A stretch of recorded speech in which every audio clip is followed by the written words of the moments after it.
among U.S. children between infancy and age 15.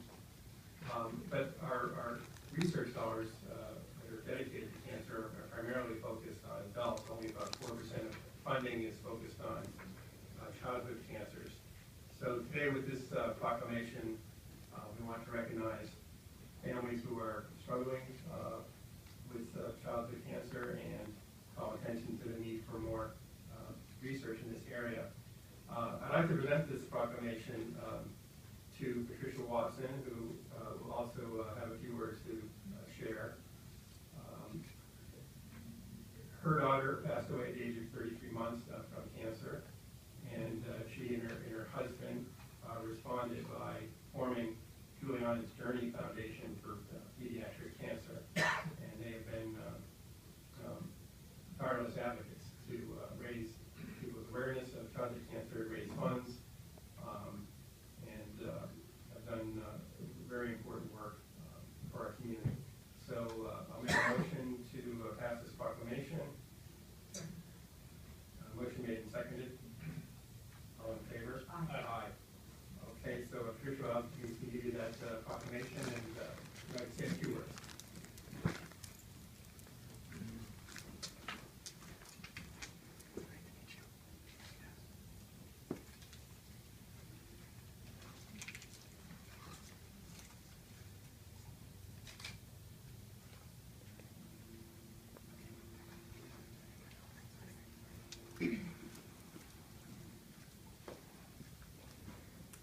I'd like to thank the Board of Supervisors and staff for presenting us with this proclamation.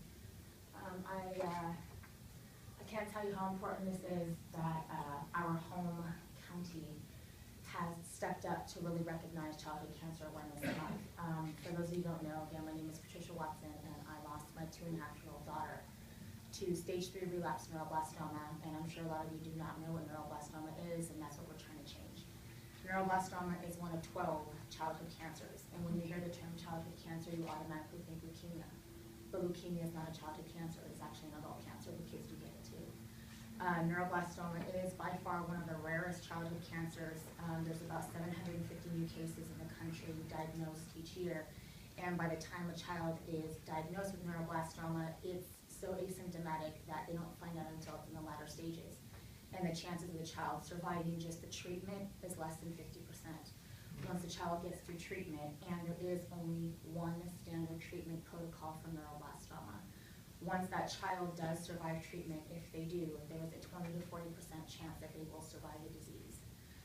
So we've actually partnered with UCSF Benioff Hospital, and we last month donated $15,000 to their clinical trial with the help of our supporters throughout the country, and we actually had a bill passed by California State Senator Jerry Hill. It passed unanimously 36-0, declaring September as Childhood Cancer Awareness Month in the entire state of California.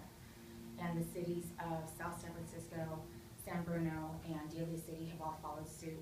So we appreciate the fact that Supervisor Pine and all of the other staff members of the County of San Mateo have also recognized this. We also have the South San Francisco United States School District on board with us, and we have just implemented a program called Give Change to Make Change for childhood cancer.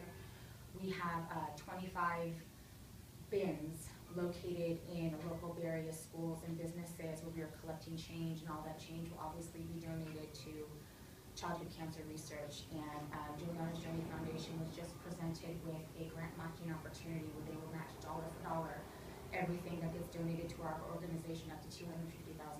So we are definitely on the move of trying to get as much funding as we can, because our kids really, really deserve a chance at a normal life. And like I said, my daughter did pass away at a very young age. There are some survivors of this disease, but they are few and they are very far between. So again, thank you very much for your support. We have also been very big advocates, not just for childhood cancer research, but for kids in need. And I actually want to personally thank Adrienne Tissue. I actually got a wonderful thank you note from her, because last year in our second annual toy drive, we donated 900 toys to the San Mateo County Children's Fund. We plan on doing it again this year. We are never going to stop. So as long as my husband and I are here, as long as we're breathing, this is our life's work. We are going to fight for the kids who are still in treatment, who who are in remission. We're trying to keep it so that another parent doesn't have to feel the way that me and my husband feel every day. We miss our daughter every day. The loss of a child is a loss unlike no other. It compares to nothing else in this world. It is a pain that never goes away, because you feel like not just were you robbed, but your child was robbed, because there were so many things that she didn't get an opportunity to do. So I just want to take this moment just to ask all of you, when you go home tonight, if you are parents, just hug your kids a little bit tighter and appreciate them. Let them have their bad days, because we all know we have our bad days. We don't get scolded, we don't get put on timeouts, we don't get spankings for having bad days. We do it on our own, but our children need our support, and they need our love, and they need our guidance. So just know that there is somebody out there that is in the background that is fighting for these kids. Even though you may not see us, we exist. We are one of 1,100 other childhood cancer organizations that are fighting to save these kids' lives. So again, I'd like to thank you guys for your support.